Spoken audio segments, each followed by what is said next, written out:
Pudding বানাতে গিয়ে almost সবাইকে যে প্রবলেম ফেস করতে হয়, মোল্ড আউট করতে গিয়ে দেখা যায় যে পুডিংটা ফেটে গিয়েছে অথবা জমে নেয়। আমি এ পর্যন্ত অনেকগুলো পুডিং বানিয়ে এক এক দিন এক এক রকম প্রবলেমে পড়ে প্র্যাকটিক্যালি রিয়েলাইজ করতে পেরেছি যে কী কারণে এইসব প্রবলেম হয়।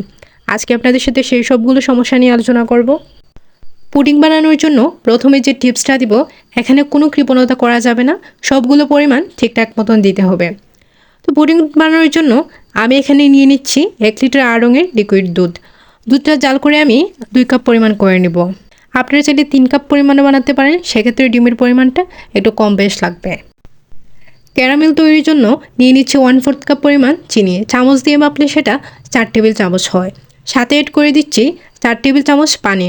মিশ্রণটা একটু চামচ দিয়ে মিশিয়ে দিব, আবার ঢাকনা দিয়ে ঢেকে একটু সময়ের জন্য রেখে দিব। ঢাকলে যেটা হয়, বাষ্প হয়ে যে পানি ঢাকনায় লাগে সেটা আবার যখন পাত্রে পড়ে চিনি তখন জমাট বেঁধে যায় না, একটু লিকুইড হয়ে থাকে। আর চুলার আঁচটা মিডিয়াম টু লো হিটে রেখে ক্যারামেলটা বানাবেন, আর একটু পরপর নেড়ে দিবেন। মোটামুটি গোল্ডেন কালার হলে নামিয়ে নিব। আপনার পছন্দের কালার আসা পর্যন্ত যদি অপেক্ষা করেন, তাহলে ঠান্ডা হয়ে গেলে দেখবেন কালার আরও কড়া হয়ে গিয়েছে।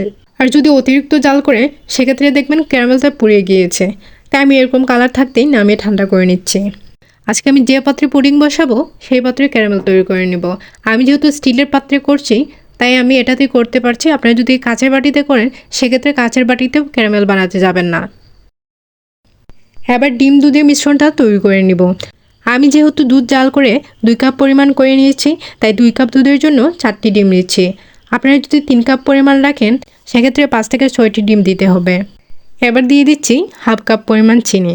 চিনিটা ডিমের সাথে মিশিয়ে নিব। এখানে ইলেকট্রিক বিটার দিয়ে বিট করা যাবে না। ইলেকট্রিক বিটার দিয়ে বিট করলে ডিমটা ফোমি হয়ে যাবে, আর ফোমি হয়ে গেলে পুডিং ভালো হবে না। ফ্লেভারের জন্য দিয়ে দিচ্ছি ভ্যানিলা এসেন্স। আপনারা চাইলে এখানে এলাচের গুঁড়ো দিতে পারেন। এরপর দিয়ে দিব ঠান্ডা করে রাখা 2 কাপ পরিমাণ দুধ। খেয়াল রাখতে হবে দুধটা ঠান্ডা করে দিতে হবে, কারণ গরম দুধ দিলে ডিম জমাট বেঁধে যাবে। আবার সবগুলো উপকরণ ভালো করে মিশিয়ে নেব। এদিকে আমার ক্যারামেল সেট হয়ে গিয়েছে। হাত দিয়ে দেখিয়ে দিচ্ছি কত সুন্দর করে বসে গিয়েছে।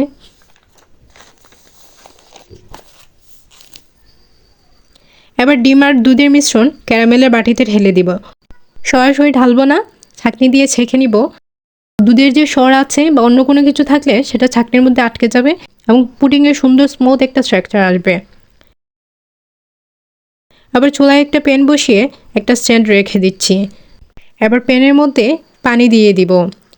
পুডিংয়ের বাটির 3 ভাগের 1 ভাগ পরিমাণ ডুবে থাকবে, এই পরিমাণে পানি দিতে হবে। এখানে একটা জিনিস খেয়াল রাখতে হবে, পুডিংয়ের বাটির মুখ যেন ভালো করে আটকানো থাকে, কোনোভাবে যেন হাঁড়ির পানি পুডিংয়ের বাটির ভিতর না ঢুকে, কারণ পানি ঢুকলে পুডিং একদমই জমবে না। এবার আমি হাঁড়িটাকেও ঢেকে দিচ্ছি। আমি 30 মিনিট মিডিয়াম টু হাই হিটে জাল করে নিচ্ছি।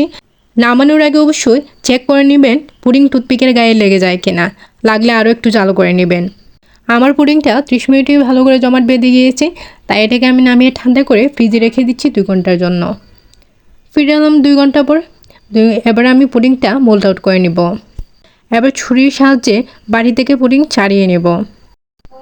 এবার যে প্লেটে পুডিং পরিবেশন করবেন, সেই প্লেটটা বাটির মুখে রেখে বাটিটা উল্টে নেবেন। কাজটা ধীরে ধীরে সতর্কতার সাথে করতে হবে, না হয় পুডিংটা ভেঙে যাবে।